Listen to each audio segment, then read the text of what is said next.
ஸ்ரீமதே ராமானுஜாய நமக. திருக்கோளூர் பெண் பிள்ளை ரகசியம், இந்த தொடரை நாம் தொடர்ந்து பார்த்து வரோம். இதில் ராமானுஜரும் அவருடைய சீடர்களுமாக திருக்கோளூர் அப்படிங்கிற திவ்ய தேசத்தில் இருக்கக்கூடிய எம்பெருமானை சேவிக்கிறதுக்காக ஊருக்குள்ளே போக, அந்த திருக்கோளூரை சேர்ந்த ஒரு பெண்ணானவர் அந்த ஊரிலிருந்து வெளியில் புறப்பட்டு போகிறார். அவரை பார்த்து தான் ராமானுஜர் கேட்குறார், எல்லோருக்கும் புகும் ஊராக இருக்க உனக்கு மட்டும் ஏன் போகும் ஊராக இருக்கிறதுன்னு கேட்க, அந்த பெண் இந்த ஊரில் வாழறதுக்கு எனக்கு என்ன தகுதி இருக்குது அப்படிங்கிற பொருள்படும்படியாக ஒவ்வொரு வாக்கியமாக எம்பெருமானாரிடம் எடுத்து சொல்கிறார். அன்று அவர் வைத்த அந்த வாக்கியங்களை தொகுத்து திருக்கோளூர் பெண் பிள்ளை ரகசியம் அப்படிங்கிற கிரந்தமாக நூலாக நாம் இன்றும் அனுபவித்து வருகிறோம். அந்த தொடரில் இன்னைக்கு நாம் பார்க்க இருக்கும் வாக்கியம், கடல் ஓசை என்றேனோ பெரிய நம்பிகளைப் போல. இது பெரிய நம்பிகள் சொன்ன வாக்கியம். ஆனால் இந்த வாக்கியம் யாரை குறிப்பிட்டு, எந்த வரலாற்றை குறிப்பிட்டு அப்படிங்கிறத தான் பார்க்க போகிறோம்.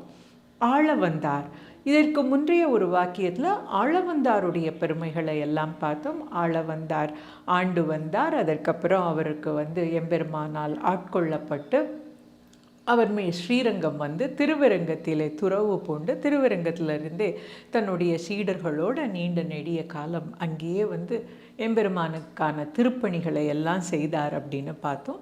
அப்படிப்பட்ட ஆளவந்தாருக்கு ஒரு மாரநேர் நம்பி அப்படிங்கிறவர் சீடனாக இருந்தார். இந்த மாரநேர் நம்பி எப்படி சீடர் ஆனார் அப்படிங்கிறதே ரொம்ப ஒரு அழகான ஒரு விஷயமாக இருக்கிறது.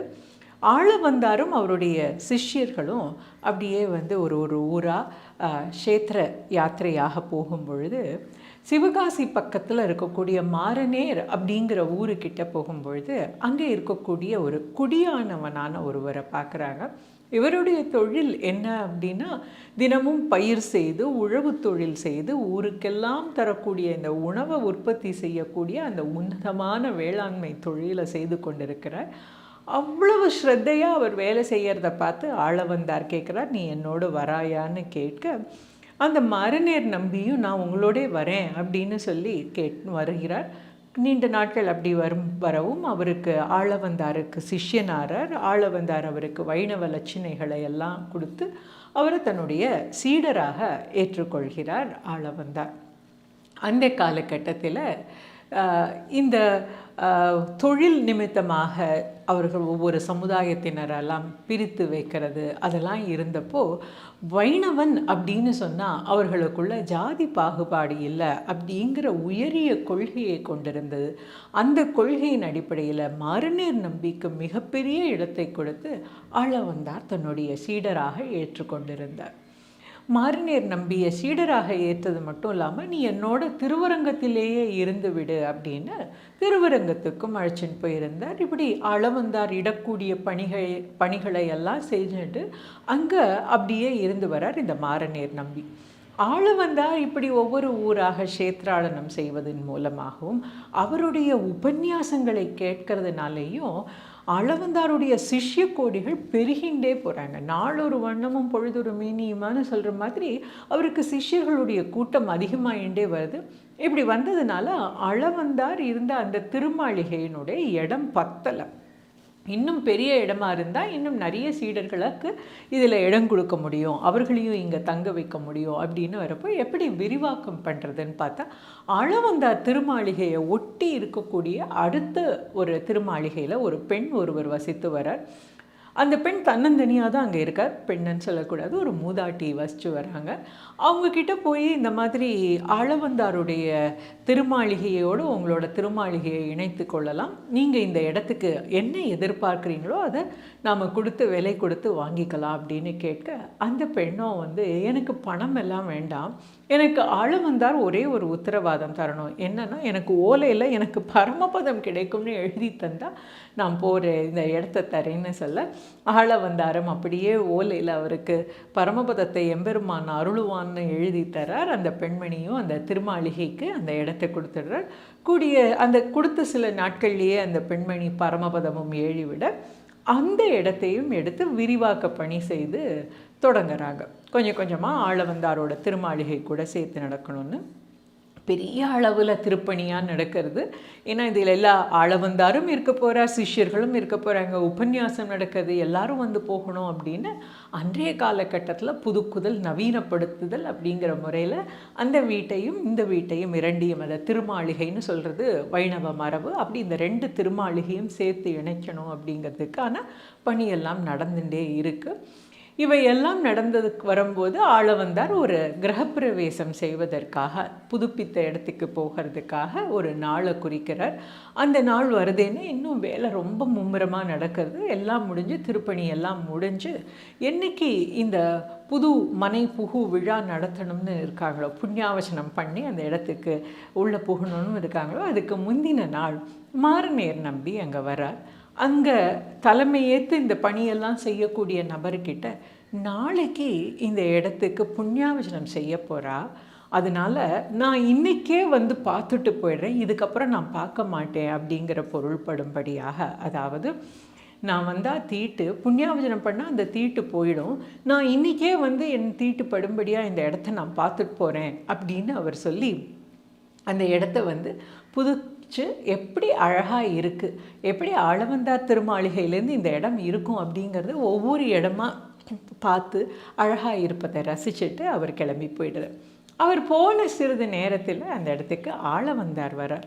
நாளைக்கு புண்ணியாவசனம் பண்ண போகிற இடம் இன்றைக்கி எப்படி இருக்குதுன்னு பார்க்க வந்துட்டு அந்த பணியெல்லாம் செய்யக்கூடிய அந்த தலைமை நபர் இருப்பார் இல்லையா, அவர்கிட்ட என்னப்பா வேலையெல்லாம் முடிஞ்சுதா, நாளைக்கு புண்ணியாவசனம் பண்ண போகிறோமே, எல்லாம் தயாராக இருக்கா, இந்த மாதிரி கேட்கும்போது அந்த தலைமை பணியாளர் சொல்கிறார், எல்லாம் நல்லா இருக்குது, இந்த பணிகள் நடந்திருக்கு, இன்னென்ன காரியம் பண்ணியிருக்காங்க, கொஞ்ச நேரத்துக்கு முன்னால் உங்களுடைய சிஷ்யன் அந்த மாரநேர் நம்பி வந்தார், நாளைக்கு புண்ணியாவசனம் இருக்குது, அதனால் நான் இன்றைக்கே பார்த்துட்டு போகிறேன்னு வந்தார், நான் ஒவ்வொரு இடமா சுற்றி காட்டினேன் அப்படின்னு இந்த கதையெல்லாம் சொல்கிறார்.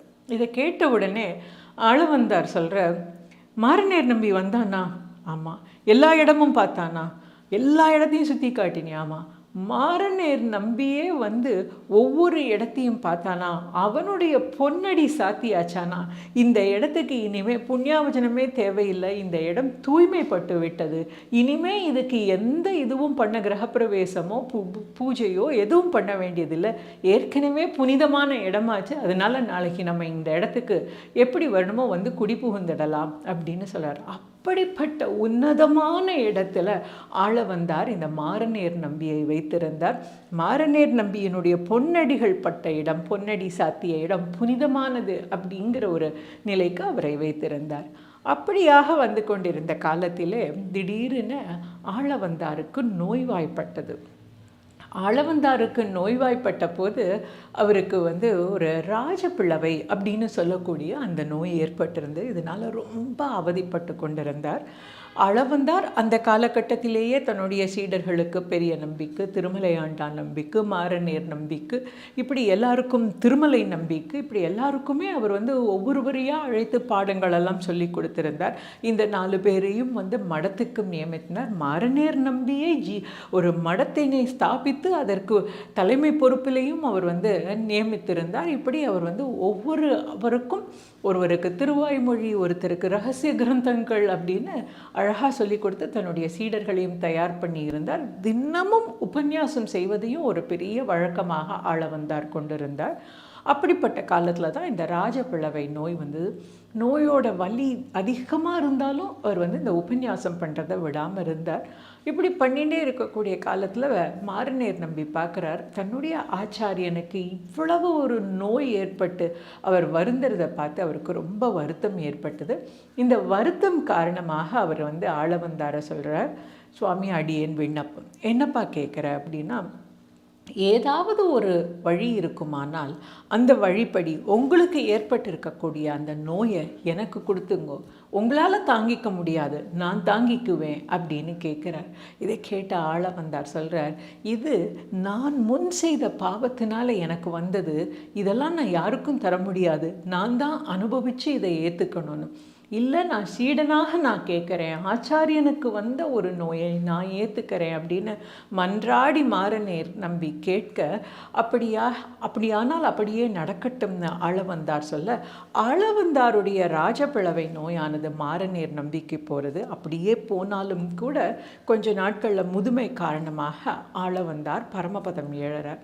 ஆளவந்தார் ரொம்ப முடியாமல் இருக்கும் பொழுது அப்போது அவர் தன்னுடைய சீடனான பெரிய நம்பிகளை கூப்பிட்டு சொல்கிறார், நான் இருக்கும் பொழுது மாறநேர் நம்பிக்கு என்ன ஒரு அன்பு இந்த இடத்துல இருக்கோ அதே அன்பு நான் போனதுக்கப்புறமா இருக்கணும். நான் இல்லாத போதும் மாறநேர் நம்பியை எல்லாரும் பார்த்துக்கணும். எனக்கு என்ன பணிவிடைகள் செய்வீர்களோ அதே பணிவிடையை நீங்கள் மாறநேர் நம்பிக்கும் செய்யணும், அவனை எல்லாரும் பார்த்துக்கணும் அப்படின்னு ஆளவந்தார் பெரிய நம்பிகள்கிட்ட சொல்ல, பெரிய நம்பிகள் அது தன்னுடைய முழு முதல் பொறுப்பு அப்படின்னு ஏற்றுக்கிறார்.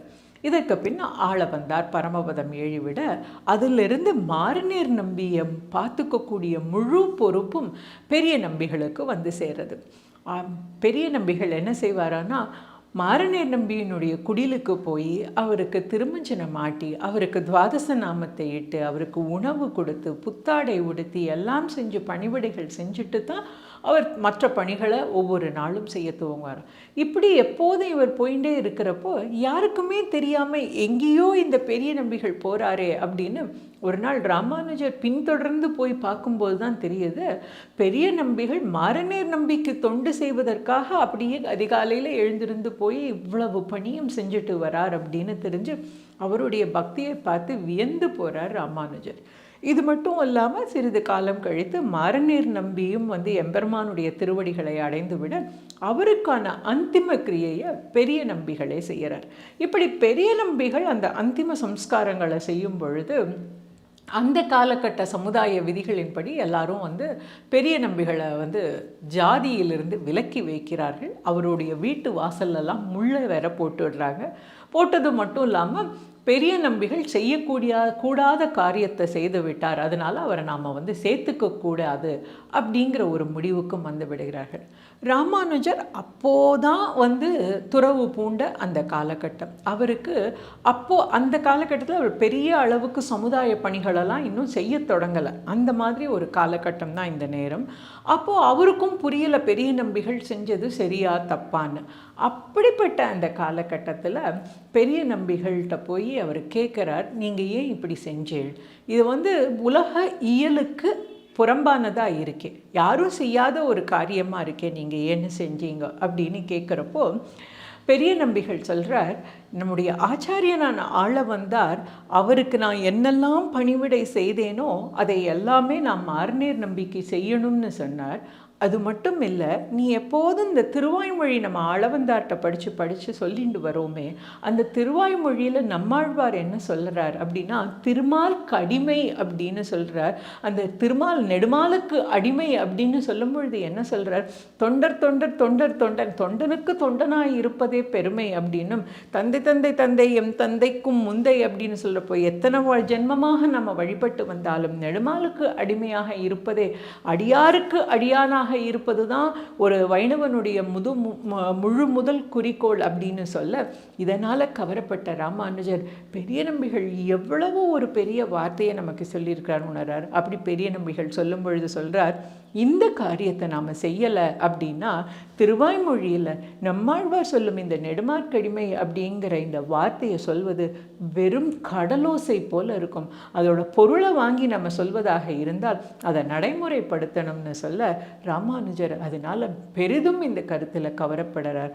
அந்த கருத்தை மனதில் வாங்கி நம்முடைய திருக்கோளூர் பெண் பிள்ளை ராமானுஜரிடமே பார்த்து, கடலோசை என்று சொன்னேனோ பெரிய நம்பி போல என்று மாறநேர் நம்பிக்கு பெரிய நம்பிகள் செய்த தொண்டை, அந்த தொண்டினை செய்யும் பொழுது நம்மாழ்வாருடைய பாசுரத்தை சொல்லி அந்த பாசுரத்தை உள்வாங்கி நான் ஒரு முறையான வைணவனாக செய்ய வேண்டாமா, இல்லாட்டி வெறும் ஓசையாக போயிருக்குமேன்னு பொருளை சொன்ன விஷயத்தை இந்த இடத்துல குறிப்பிட்டு சொல்கிறார்.